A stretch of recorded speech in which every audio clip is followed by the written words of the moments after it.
All right, guys, today we're going to go over a couple outside zone drills that you can use no matter what type of practice you're having. If you're having a non-contact practice, if you're having, shell, or you're having a full practice. So here we go. These are our young guys going through our outside zone steps. What we teach here at Seguin is not necessarily a bucket step, but we want a more emphasis on that backside foot. We want to push off our backside foot and leg. That's going to give us power to get across the board and then climb up at a good angle. This is from LaCharles Bentley. He's one of the best O-line teachers and coaches in my opinion, and I really like this concept because if you notice a couple times on outside zone, a lot of guys will bucket step, and if the D-line is being aggressive up front, taking a vertical step and getting hands on the O-lineman, it causes a push in the backfield, which can ruin the play. And so we found with this kind of teaches a way not to really teach going backwards to gain ground. It's more to push off that one leg to really gain ground horizontally and win on the first step. So again, these are a couple of the young guys going through.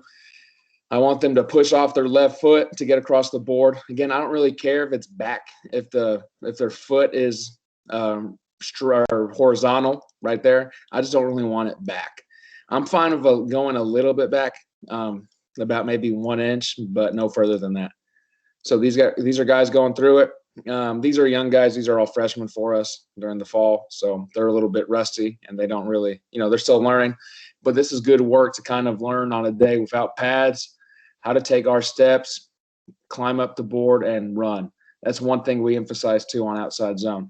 It's a run. These linebackers that will be back here are going to be running to the sideline, so we need to run as well and take a good angle to cut them off. The one on here on the left does a decent job. His steps, he gains ground, so that's fine. I'm fine with that. Again, I'm fine if he's more horizontal.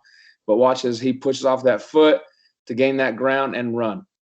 If there was a defender on him right there, like where the board is, off that initial step, he already has his inside hit, either splitting his crotch or already has him reached. So now we're able to punch and climb up to the backer. Here's a couple of the older guys doing it. Again, so we're going to the right. We're trying to push off that left foot to gain ground, to really gain that initial start and then get going. Right here, you can't really see his footwork too much, but my big left tackle, you can tell he does a good job of pushing off. And initially, he's already has his hips turned at a good angle to climb and get to the backer. The only thing coaching point I would say for him is after that second step, so 1, 2, he needs to be running. It's more of an inside zone waddle steps there. He needs to be running, kind of like this right guy is. Again, outside zone to us is not wide zone. It is a play aiming towards the tight end or the ghost tight end in the sideline. So for us, we're not really trying to cut it back. We're trying to get that sideline because it is used as a complement to inside zone and counter tray. So we need to be running on this. Again, this is a good little drill to do, if you're banged up or if you're about to, maybe it's a Thursday before the game. Maybe it's a Saturday for your recovery workout. But this is a good way to kind of get guys moving, get some good footwork in. Again, big guy, the big left guard right here does a good job. Again, his steps are good. I don't care if it's a little bit behind, but it's kind of horizontal, and he's able to get his hips in a path to where he's able to reach the guy. And if you can get all 6'6", 310 of him moving in front of somebody, I think that's a good thing. Not a lot of linebackers like to meet him in the hole. All right, moving on. Here's kind of the next phase. So now we're adding bags. So again, we're kind of trying to work the same steps. You can use dots, you can use boards. We do a combination of all of them. We just think different teaching tools is because kids, it can get stale doing the same drills every day. That's old line, but just having a dot or having a different stimulus can kind of get kids a little more excited, even though they're doing the exact same thing. So now, last drill was we were the covered guy. So there's a guy on us and we're trying to punch and climb to the backer. Now we're the uncovered guy. So we're the second guy in the combo. We're trying to take our steps and get the D lineman sealed and reached and get us the sideline. So we had this bag to, give us a target. Again, really no contact. So this is light on the guys, but just working that punch inside and getting the line of scrimmage. Continue to run our feet and get him reached. So again, you can do this on the same day. If you're doing no pads, You can do these two drills to kind of work that together. Next one, now we're going to use a combination. So now we're actually comboing. So this is outside zone to the left. My left side is covered. I'd like my defender to be a little bit more head up to get a better look, but he's covered up. So my left tackle is going to give a hand. Some people teach flipper. I teach flipper on inside zone, not on outside zone, because if you flipper and then climb up the way we run outside zone, the backer is going to be already making the play. So we're going to give a hand, just stalemate him. I need my tackle to actually punch, not side swipe, whatever that is. But he does a decent job getting an elbow hand on him so that my left guard can take over the block as he climbs up towards the backer. Again, key thing, what you can do to add on to this drill is you can have this linebacker start here and run over the top to give that look. This was the second day of fall camp, so this was something that we just added, stationary target, and then we advanced to where the linebacker was running over the top. Here it is in a team setting. This is an inside zone, or not inside zone. This is inside run. So again, we're going to be running outside zone to the left. Again, these are stationary targets.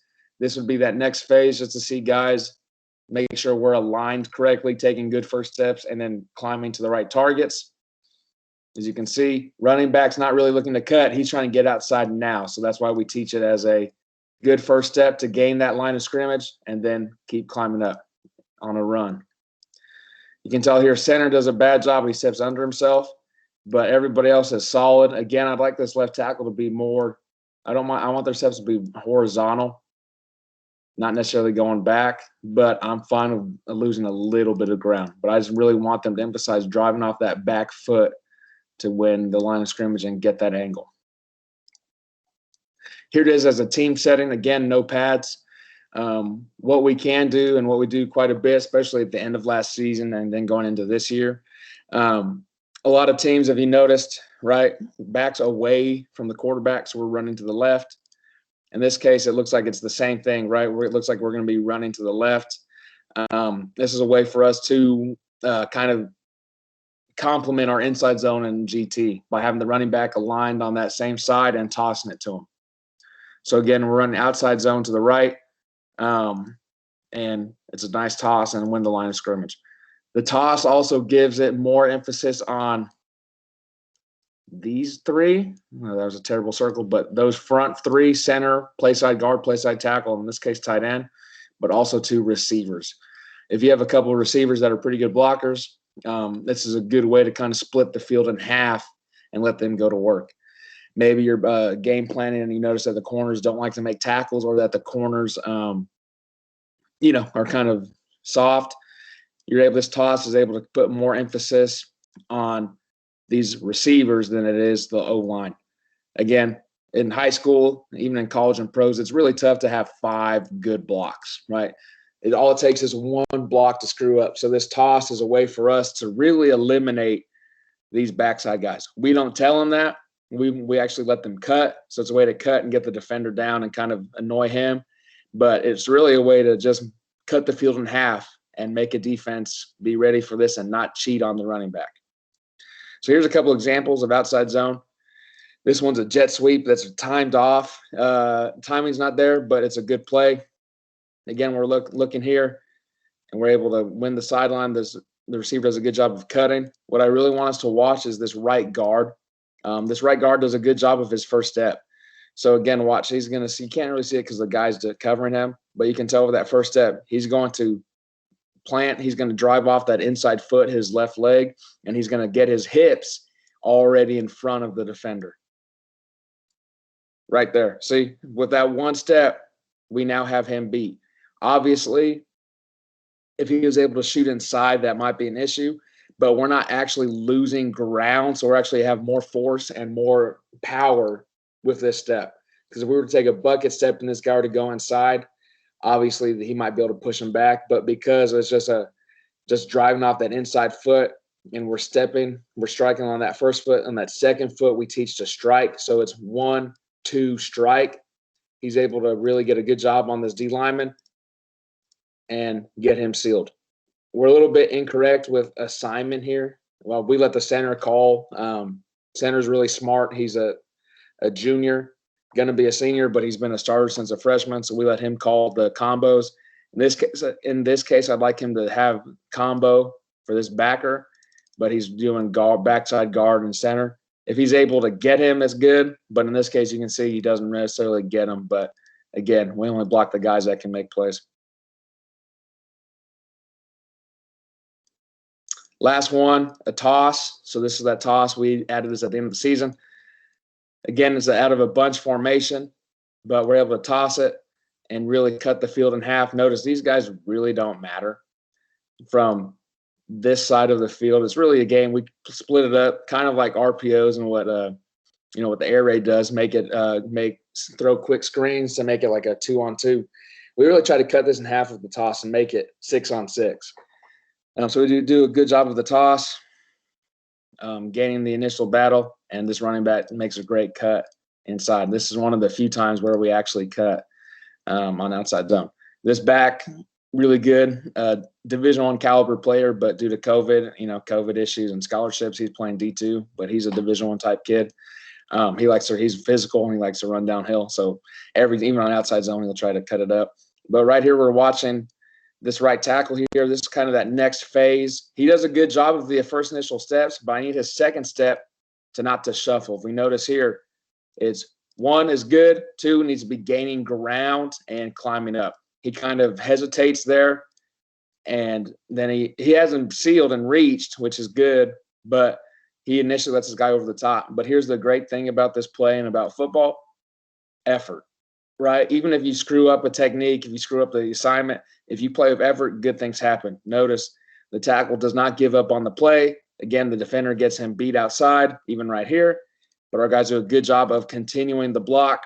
And Coach Johnson, when I was at the University of Tulsa at O-line, his number 1 rule of football, linebackers shall overrun. Again, we try to hit it outside a lot, keep hitting it outside. They'll overrun it, and we're able to cut right there. All right, so hopefully you guys gained something out of this. Again, nothing groundbreaking, just a couple ways that we kind of drill and teach outside zone here at Arlington Seguin. Again, we don't live off outside zone, but it's our third run play. So it's a good compliment to have after an inside zone or GT. But if you ever have any questions or want to reach out to me, go ahead, message me on here or message me on Twitter.